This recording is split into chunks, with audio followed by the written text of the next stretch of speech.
On August 5th, 2023, a devoted mother of 5 and small businesswoman was and murdered alongside a popular wooden trail around 7 p.m. in Maryland.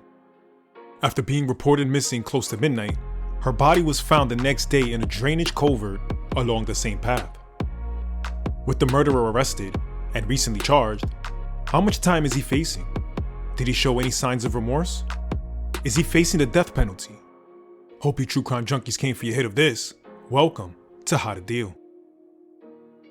Rachel Morin was a 37-year-old hard-working mother of 5 who also owned and operated a house cleaning business.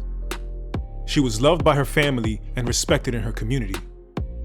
On August 5, 2023, she went for an afternoon jog on one of her favorite trails, that being the Ma and Pa Trail in Bel Air, Maryland.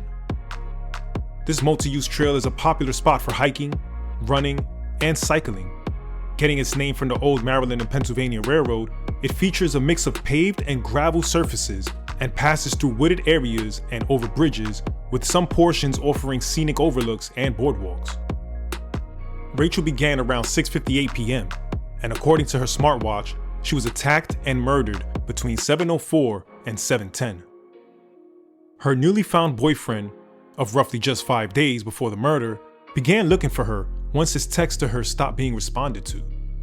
He searched the home, the trail, and even nearby restaurants. After he failed to find her, he called the police to report her missing at 11:20 p.m. The next day at 1:07 p.m., a 911 call was made from a volunteer who had discovered the body in a drainage tunnel. On August 8th, the HCSO confirmed the body to be Rachel Morin's. No suspect was immediately identified, and it was unclear if the attack was targeted or at random.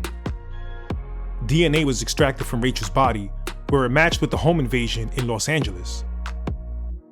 The DNA belonged to a man named Victor Martinez Hernandez. Born in 2000, Victor is an undocumented immigrant from El Salvador.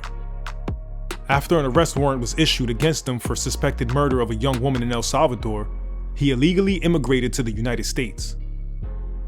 After being arrested by U.S. Border Control and deported back 3 times in early 2023, he successfully illegally immigrated near El Paso, Texas on February 13th.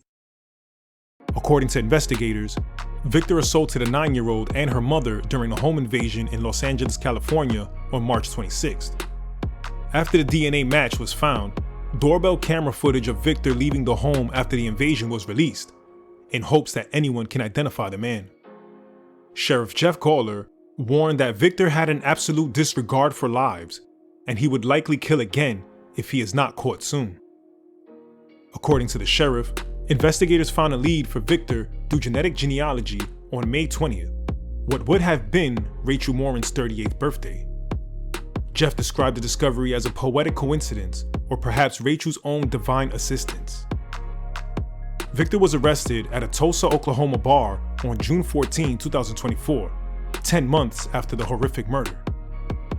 He was extradited to Maryland 4 days later. After the jury was selected, proceedings began on April 4th. As capital punishment is abolished in Maryland, the prosecution sought life in prison without the possibility of parole. Witness testimonies and physical evidence were presented during the trial.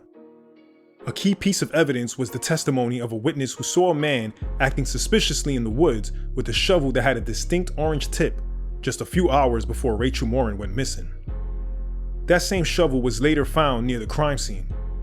This evidence was significant because it suggested the murder was premeditated, as the suspect was lying in wait for a victim. A look into Victor's internet search history showed how even after the murder, he would look up Rachel Morin by name, as well as the city and name of the trail. With all this evidence stacked against him, it only took the jury 50 minutes for deliberation, finding Victor Martinez Hernandez guilty of first-degree murder, first-degree, third-degree sexual assault, and kidnapping. On August 11, 2025, he was sentenced to life in prison without the possibility of parole, plus an additional life term and 40 years on top of that. He will serve his sentence in a Maryland prison and will not be deported. The case sparked a broader conversation about U.S. immigration policies.